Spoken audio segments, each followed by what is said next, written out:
제목을 넉넉히 이길 수 있는 이유가 어디에 있는가, 이것을 우리가 공부하는 시간 가지려고 합니다.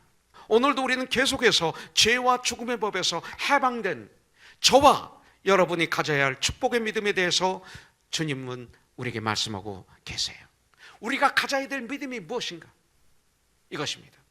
끊을 수 없는 하나님의 사랑에 대한 확실한 믿음이 있어서 바울처럼 누가 우리를 그리스도의 사랑에서 끊으리요? 이런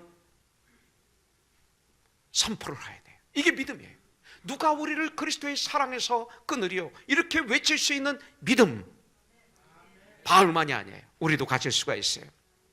성경은 말하고 있어요. 그리스도의 사랑에서 어느 누구도 우리를 끊을 수가 없다라고 주님은 말씀하고 있는 것이에요. 오늘 본문의 마지막 구절도 마찬가지예요. 누가 우리를 그리스도의 사랑에서 끊으리요? 높음이나 깊음이나 다른 어떤 피조물이라도 우리를 우리 주 그리스도 예수 안에 있는 하나님의 사랑에서 끊을 수 없으리라. 이렇게 바울은 선포하고 있어요. 여러분들, 그리스도의 사랑은 우리를 위해서 십자가에서 죽으신 그 사랑을 말씀하는 거예요. 이게 사랑이에요. 여러분들, 그 사랑으로 인해서 우리를 하나님으로부터 그 무엇으로도 끊거나 떼어놓을 수가 없는 이유가 바로 십자가의 사랑이에요. 이것이 사랑의 완성이에요. 사랑이 크면 큰 만큼 사랑할 수 있어요. 사랑이 작으면 작은 만큼 사랑할 수 있어요. 그러나 완전한 사랑이 전 세계에서 딱 한가운데 나와요.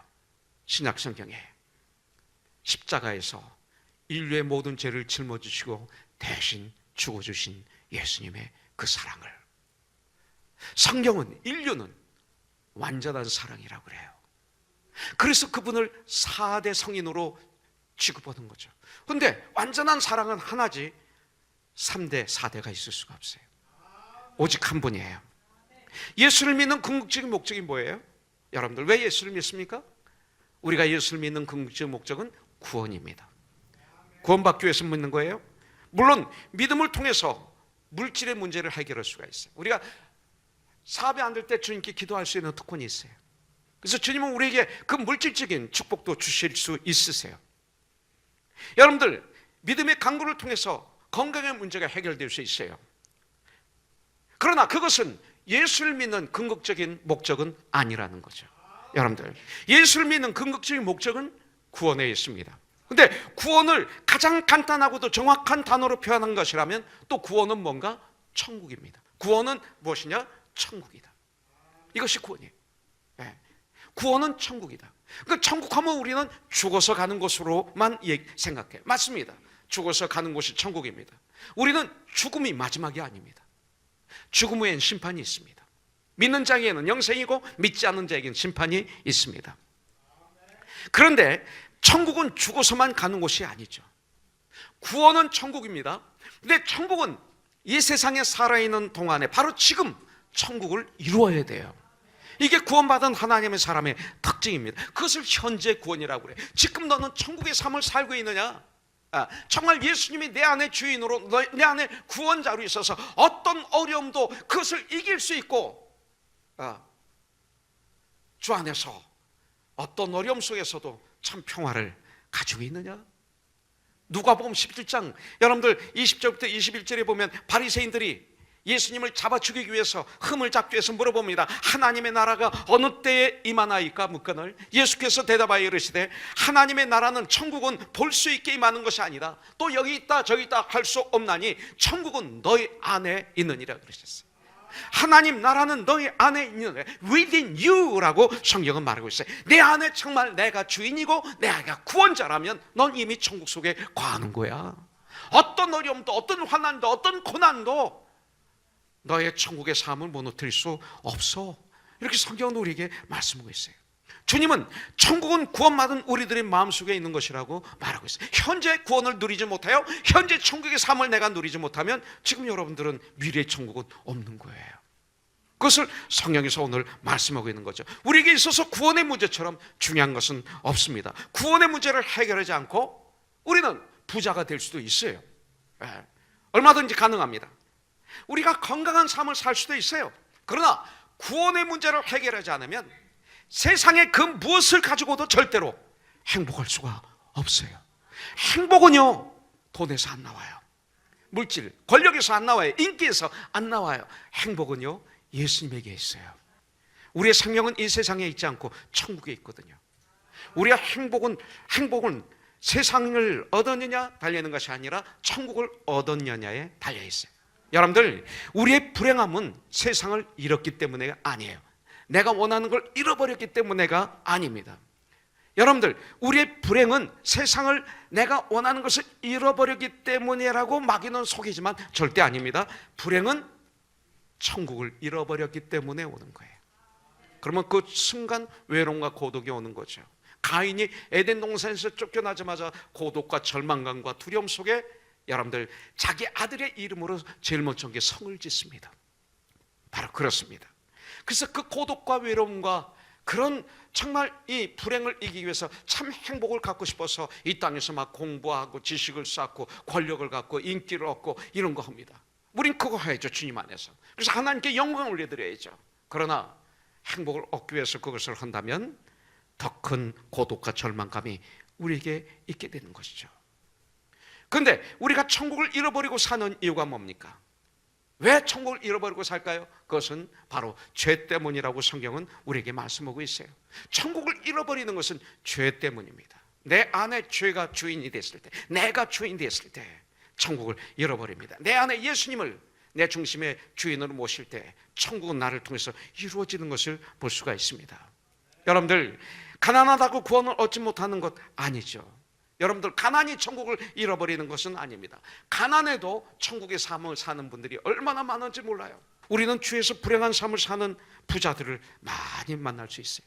그러나 행복한 삶, 즉 구원받은 삶을 살지 못하는 까닭은 가난하기 때문이라가 아니라, 못 배웠기 때문이가 아니라 바로 죄 때문이라고 성경은 말하고 있어요. 행복은 참평하는 가난의 문제를 해결함으로 얻는 게 아니에요. 죄의 문제를 해결할 때 오는 거죠. 가난의 문제를 해결하는 것은 어렵지만 불가능하지 않습니다. 그러나 이 죄의 문제는 우리의 힘과 내 능력으로 절대 해결하지 못합니다. 네. 왜냐하면 죄인은 스스로 내 죄를 해결할 수 없기 때문에 그래요. 상대방이 용서해 주지 않으면 우리가 무슨 일을 해도 회복이 안 되는 거예요. 누가복음 15장에 보면 탕자가 나와요. 아버지의 돈을 가지고 나가서 허랑방탕하게 다 써버립니다. 주색딱지에 다 쓰고 나중에 돈이 다 떨어지니까 돼지 키우는 사람이 되는 거죠. 돼지가 먹는 음식을 아침 먹다가 아버지 집에 돌아가자. 난 이제 아버지 아들은 될 자격이 없다. 가서 종이 되겠다. 거기 먹을 거 많다. 그래가지고 아버지에게 다시 돌아오는 거죠. 근데 돌아온다고 해결돼요? 그 아버지가 받아줘야 해결되는 거죠. 아버지가 아버지한테 돈 줘요? 아니죠. 받아주면 해결되는 거예요. 근데 아버지는 멀리서 기다리고 계셨던 거예요. 멀리서 오는 그 탕자사기 아들을 보고 막 뛰어와서 목을 안고 같이 우시는 거죠. 금가락지를 껴주고 새 신발을 신겨주고 새 옷을 입히고 짐승을 잡아서 잔치를 벌려주시죠. 기다리고 있었던 거죠. 마치 교회 나왔어요. 몇 개월 전에 생전 처음 교회 나왔어요. 근데 구원은 내 노력으로 안 된다는 거죠. 내 힘으로 안 된다는 거예요. 주님께 오니까 주님이 그렇게 탕자의 아버지처럼 두 분을 기다리고 있다가 뛰어와서 안아주신 거죠. 그리고 내가 졌던 그 모든 죄를 내가 다 용서해 주노라. 그러면서 품어주고 잔치를 벌려주고, 이렇게 단지 두 분이 한 것은 주님께 온 거죠. 주님 앞에 무릎을 꿇은 거죠. 죄를 고백한 거죠. 그리고 예수님을 이제 나의 주인으로 구원자로 모셔드린 것뿐이죠. 이것을 구원받았다고 성경은 말하고 있는 거죠. 아버지가 용서해 줘야 되는 거예요. 탕자가 회복되는 능력은 탕자에게 있는 것이 아니라 아버지에게 있어요. 우리 모두 죄인이기 때문에 우리들에게는 구원을 만들 수 있는 능력이 없어요. 죄인이기 때문에. 우리 인간은 구원에 대해서는 전적으로 아주 무능력한 그런 존재예요. 구원의 능력은 오직 용서해 주실 수 있는 유일한 하나님께만 있는 거예요. 하나님께 오기만 하면 되는 거예요. 그런데 우리 하나님은 우리들을 사랑하셔서 죄로 말미암아 영원히 죽을 수밖에 없는 우리들을 구원하시기 위해서 한 분밖에 없는 독생자 예수 그리스도를 이 땅에 보내주셨고, 그리고 우리의 모든 더러운 죄를 짊어지시고 십자가에서 돌아가시게 하심으로 이제 구원을 완성하시고 이제 주님께 오는 자마자 구원을 얻을 수 있도록 해주신 거예요. 이제 예수님을 믿고 정말 그 십자가 밑에 가서 나의 더러운 죄를 다 고백하는 거예요. 나의 더러운 죄를 다 고백하고 진정으로 그 예수님을 내 마음의 중심에 모시면, 그리고 주님 앞에 무릎을 꿇으면 그 주님의 보혈의 피가, 예수님의 그 크신 사랑이 나의 머리부터 내 더러운 눈, 들었던 더러운 귀, 그리고 입으로 말했던 더러운 그 언어, 그리고 입으로 먹었던 더러운 음식들, 내 마음에 품었던 더러운 죄악들, 이 발로 달려왔던 그 더러운 이 발, 이 손으로 잡았던 이 더러운 것들, 나의 몸 머리부터 발까지 그 주의 보혈의 피가 나에게 부어지는 거죠. 주님의 사랑이 많은 것이죠. 하나님께서 우리의 죄를 용서하여 주시고 구원해 주시기 위해서 십자가의 방법을 선택하신 것에는 아주 중요한 이유가 있어요. 여러분들, 죄의 문제는 용서를 통해서만 해결할 수 있기 때문이에요. 용서, 내가 당신을 용서합니다 하면 해결되는 거예요. 그죠? 죄는 그런 거예요. 그런데 진정한 용서는 사랑을 통해서만 가능해요. 사랑이 없으면 용서가 안 돼요. 사랑이 없는 용서는 상처뿐이에요. 여러분들 알 거예요. 사람들은 돈을 받고 용서를 해줍니다. 돈 주면 됩니다. 진정한 용서일까요? 아닙니다. 그래서 이 땅에 평화가 없는 거예요. 진정한 용서를 위해서 필요한 것은 사실은 오직 사랑입니다. 형제를 몇 번까지 용서해달라고, 용서 주라고 주님은 말씀하셨어요? 이게 바로 우리를 위해서. 베드로의 질문에 예수님은 70번에 7번씩이나 용서해 주라고 말씀하셨어요. 누구를 용서해요? 회개한 사람만 용서해줘요. 그냥 용서가 아니에요. 회개하면 용서하는 거예요. 정말로 변명하지 않고 책임을 전가하지 않고, 그리고 진정 자기 죄를 시인하고 인정하고, 그리고 그 죄의 자리에서 떠나서 주님 앞에 돌아오는 것, 이게 회개예요. 이렇게 정말로 회개만 하면, 시인만 하면 주님은 끝까지 용서하시는 거예요. 이게 하나님의 사랑이에요. 기근, 페민도 예수님과의 관계를 끊지 못했어요. 굶주림도. 여러분들, 돈이 없어서 못 먹는 거, 이 굶주림이 얼마나 무서운지 몰라요. 이것도 주님과 멀리하지 못하겠어요. 사실 세상에서 가장 비참한 것이 뭐예요? 먹을 것이 없어서 굶주려 죽는 것. 저는 구소련이 해방되고 난 다음에 공산당으로부터 해방되면서 1990년대 초에 전 소련에 들어갔어요. 그랬는데 빵 하나 구입하기 위해서 줄이 서 있는데 골목골목으로 그 줄이 끊어지지 않았어요. 빵 하나를 위해서 별짓을 다 해요. 굶으니까 동물이 되더라고요. 저는 북한을 몇 번 갔다 왔어요. 전 북한을 들어갔는데 두만강을 건넜는데 거기에 너무 먹을 것이 없어서 굶어 죽기 전에 탈출하다가 총에 맞아서 죽은 시체가 걸려있는 걸 봤어요. 저는 사창리를 들어갔었어요. 사창리 들어가서 거기서 보육원을 들어갔는데 처음에 본 아이들은 그래도 살이 통통하게 쪘어요. 근데 100%가 몸에 머리부터 발까지 진물투성이에요. 단 걸 먹지 않아가지고. 그래서 한 분이 진물을 약으로 닦아주면 한 분이 약을 발라주고, 그리고 마지막에 저에게 오면 눈 뜨고 얘를 꼭 껴안아주고 눈 뜨고 기도해 주는 거예요. 그러면서 제 아내가 살짝 2층을 올라갔어요. 올라가서 보니까 마치 신문 사진에 내보는 삐쩍 마른 아이들이 쫙 놓여있는 걸 거기서 봤어요. 저는 올 때 너무 가슴이 아팠어요. 굶주림, 기근, 이것도 예수님 끊을 수 없어요. 적신이나 넥네스, 옷이 없어 헐벗은 상태, 위험, danger, 주의 그 위험, 생명의 위험을 말하는 거죠. 여러분들, 바울이 뭐예요? 바울을 죽이기 전엔 밥도 먹지 않고 잠도 안 자겠다라고 결단한 사람이 40명이 있었어요. 그 당시. 여러분들, 나를 미워하고 나를 가시보고 나를 저주하는 사람 한 사람만 있어도 잠도 자지 못하고 밥도 못 먹고 괴로움을 가지고 있는 사람이 우리 교회에 있잖아요. 그런데 바울을 잡아 죽이기 위해서 금식하면서 철회하는 사람이 무려 40명이나 있었어요. 얼마나 힘들었겠어요. 근데 누가 나를 그리스도에게서 끊으리요? 그것도 주님을 멀리하지 못했어요. 칼은 뭡니까? 칼에 찔려 죽는 것, 순교를 얘기하는 것입니다. 이제 바울은 자기가 겪었던 7가지 안과 밖에서 우리를 위협하는 그런 것들 예로 들면서 이런 것들도 나를 예수님에게서 끊을 수 없다라고 우리에게 외치는 것입니다. 여러분들, 그는 예수 믿는다는 이유 하나만으로 굶주렸어요. 예수 믿는 이유 때문에 헐벗었고, 예수 믿는 것 때문에 복음을 증거하고 사랑했기 때문에 매를 맞았습니다. 환난과 고통을 당했습니다. 죽을 고비를 수없이 넘겼습니다. 배가 파산해서 그 깊은 바다에서 7일 동안이나 지옥 같은 삶을 살기도 했습니다. 돌에 맞아서 죽기 직전에 살아나기도 했습니다. 감옥도 수없이 들락달락했습니다. 그런 고통을 겪었어요. 근데 그런 것들이 예수님으로부터 끊을 수 없었다. 이것이 고백입니다. 왜 바울이 그렇게 살았을까요? 하나님이 나를 위하시는 한, 여러분들 그리스도의 사랑에서 떠날 수도 없고 끊어질 수도 없어요. 하나님이 보실 때 나는 너무 중요하게 보세요. 하나님이. 그리고 떠날 수도 떠나서는 안 되는 존재입니다. 떠났다가 해도 다시 돌아와야 될 존재가 우리입니다. 그래서 호세아서 11장 8절에 보니까 에브라임이여 내가 어찌 너를 놓겠느냐, 이스라엘이여 내가 어찌 너를 버리겠느냐, 내가 어찌 너를 아드마같이 놓겠느냐, 어찌 너를 수보인같이 두겠느냐, 내 마음이 내 속에서 돌이켜 나의 국률이 온전히 풀붙듯 하는도다. 여러분들이 자녀를 사랑할 때 그렇지 않습니까? 여러분들, 주님은 그래요. 이방 도시나 이방 민족을 버리고 그러고 방치하시는 것처럼 나의 백성을 버리거나 나는 방치할 수 없다. 이거지. 어찌 너를 놓겠느냐, 내가 어찌 너를 버리겠느냐, 그럴 수 없다. 내가 너를 사랑하는 것이 이 안에서 불붙듯 하는구나. 이것이 주님의 마음입니다.